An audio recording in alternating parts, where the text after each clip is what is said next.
Unexplained noises and poltergeist activity await the most haunted team at the Greengate Brewery. Sorry, just 2 seconds.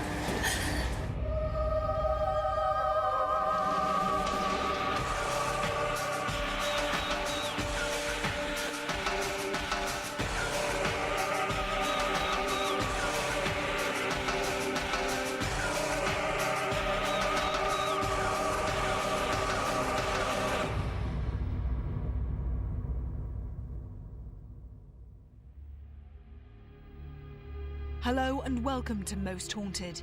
This week, I have brought you to a place that has seen its share of change and hauntings. The activity here is not only constant, but current. Poltergeists, phantoms and footsteps have all been witnessed, and with that in mind, we just had to come and investigate the Greengate Brewery.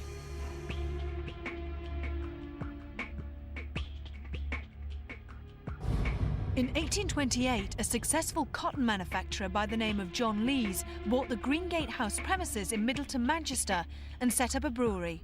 Although new to this line of work, John Lees succeeded in creating a thriving family business. In 1876, ale production was so good that a new brew house had to be built to cope with demand.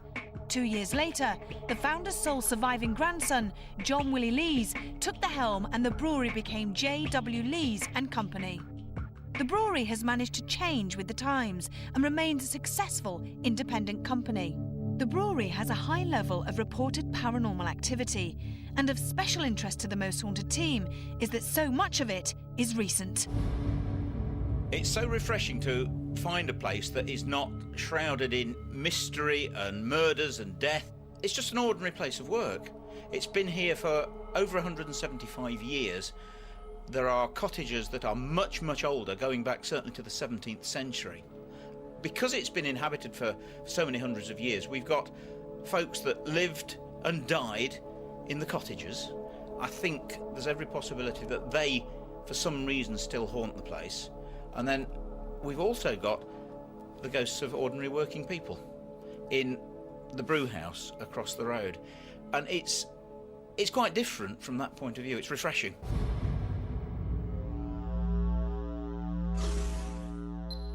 As well as poltergeist activity and heavy footsteps, a figure wearing a long white coat has been seen walking across this floor many times. But when challenged, the figure simply vanishes.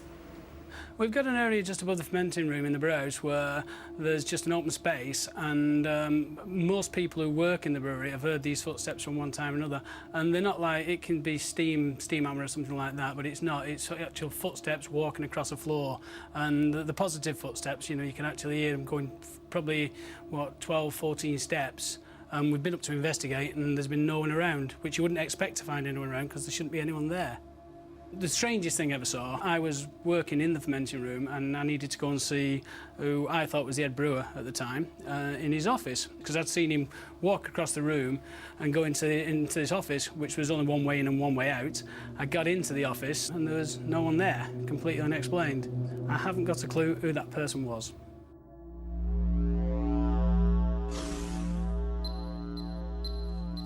A tall, dark, cloaked figure has been seen moving slowly between the filing shelves. So horrific is this image that many people refuse to come up to the attic on their own. Every so often we have to move the files from our office up into the roof, which is horrendous because there was about 50 files to move, so I was up and down all morning. And I just got a feeling that somebody had walked in, and I was just waiting for them to appear, which is very unusual because nobody really goes up there. And as I looked between the stacking shelves, there was just a shadow coming towards me. And I don't know what I thought it was at first. I just carried on looking, but it just went sideways into the stacking system, which there was no gaps in the shelving system at all. So it just went through my lever arch files. But it was only afterwards talking to somebody else and describing it, and they said, well, yeah, that's what we saw. I was like, right, fine. But they didn't see it in the roof, so it must have been just having a wander about when it spotted me.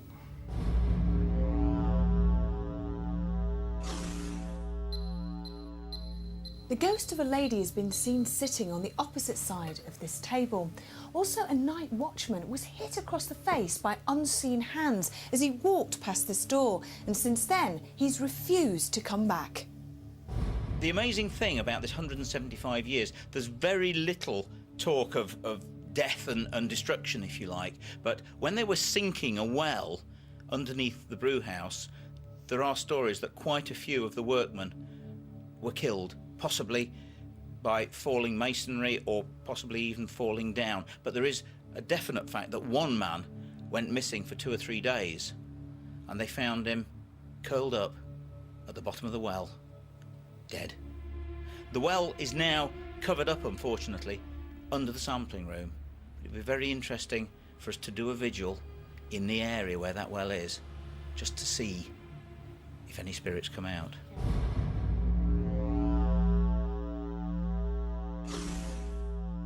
Objects have been seen flying across this room, and also the feeling of impending doom has been experienced by many staff members.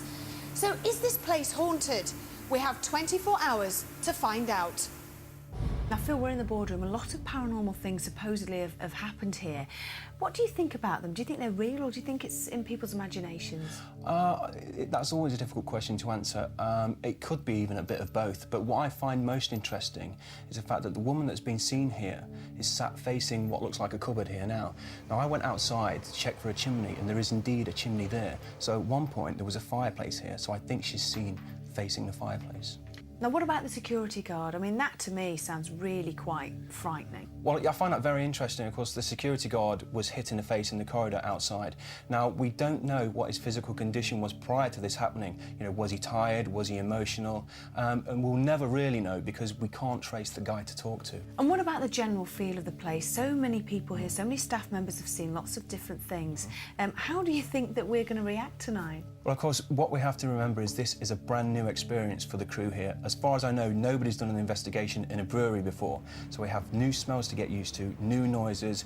We have the tank room, which has been the subject of poltergeist activity. We have the fermenting room. And I think later on, we're going to find it very, very scary indeed when it gets dark.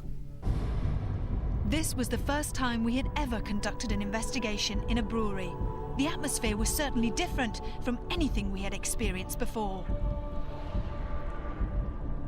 Some members of the crew were feeling apprehensive about the night ahead, but once medium Derek Okora had arrived on location, we were feeling confident and were ready to start exploring the Greengate Brewery.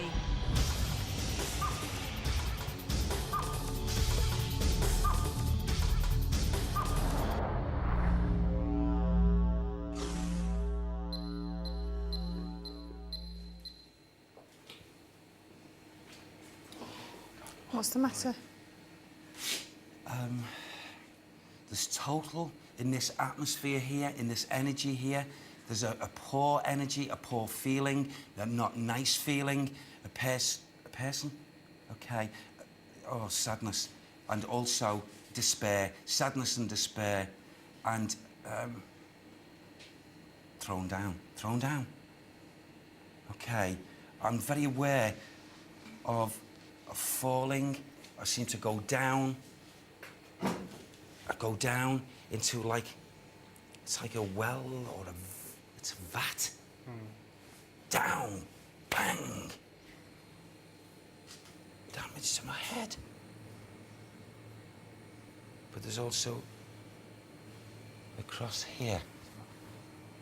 The spirit man is active here. Is he grounded? Yes. He was murdered. He was murdered. His life taken away from him here. And there's a strong... What's that, Sam? I've just had something placed around my neck. Circular. The man's physical body was put down there. There's under this floor here. It's like... But it has liquid. Water. And I feel he was murdered, his life taken from him before he went down. He's done something to the person who took his life